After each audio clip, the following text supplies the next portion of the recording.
What do you consider the most valuable productivity metric to track overall? It's hard to say. I do recommend focusing on the major categories just because I think people often have a faulty perception of where their time goes. And so, if you're looking at the whole 168 hours in a week, it's helpful to know what proportion is spent on major activities. So for most people, that'd be stuff like sleep. What chunk of your time do you spend sleeping? What chunk of your time do you spend working? For many people are surprised to find that it is not 100% of their time that they spend working. It's usually less. A 40-hour work week is less than 25% of a 168-hour week. So that's an interesting thing for many people to learn and to keep in mind. Because then, if you're spending a third of your time sleeping and a quarter of your time working, there's actually a fair amount of time for other things as well. And so then what are those things? Well, for many people, it's caring for family members, for instance. It might be, household chores or errands, but it's also probably stuff that it's harder to categorize. And if we don't know that that time is there, then it is very difficult to use that time well.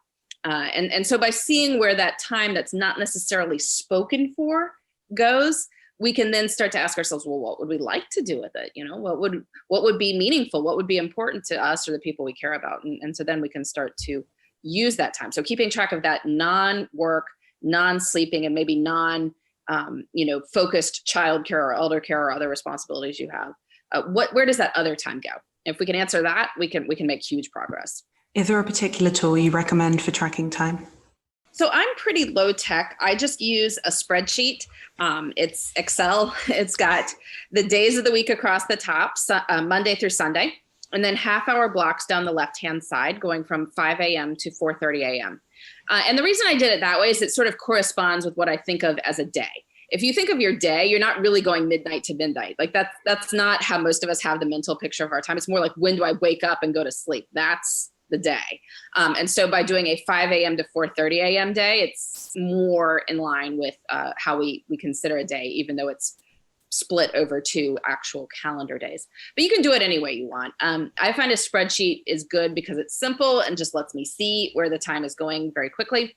There are many time tracking apps on the market. I recommend people try the free ones first, and then you can go into the market looking for bells and whistles if you need them.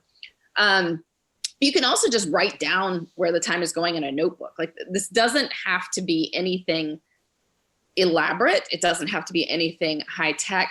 The important part is to have the accountability and to keep going, ideally for an entire week. And so whatever it is that you think you will do that. When do you recommend that people track their time continuously? And when do you recommend that they just do it for a limited period? Well, I think depending on how we define a limited period, I mean, if a week is a limited period, then that's kind of good for anyone, because a week is the cycle of life as we actually live it.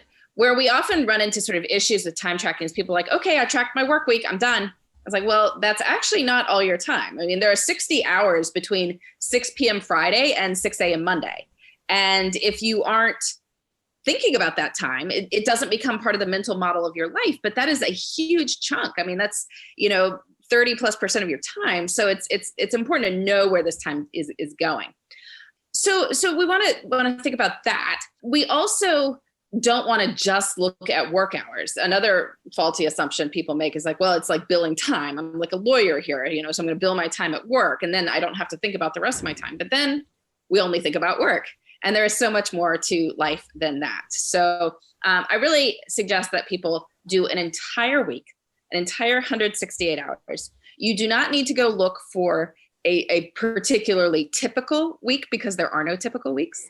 What we will learn in the course of tracking any week is what finds space in your life, even when things are not typical. And figuring out what is a typical week is more of a judgment call than it is a statement about reality. So just choose any week. You can learn a lot by doing this just once. However, many people find it helpful to track like twice a year, just to sort of stay on top of things. If anything's changed, you're getting out of whack, it's good to know about that. If you have any major life changes, if you change jobs, if you move, if you welcome a new member to your family, all of these are things that can profoundly change how we spend time. And so it might be worth tracking again after one of those events to make sure that things are still as you wish them to be.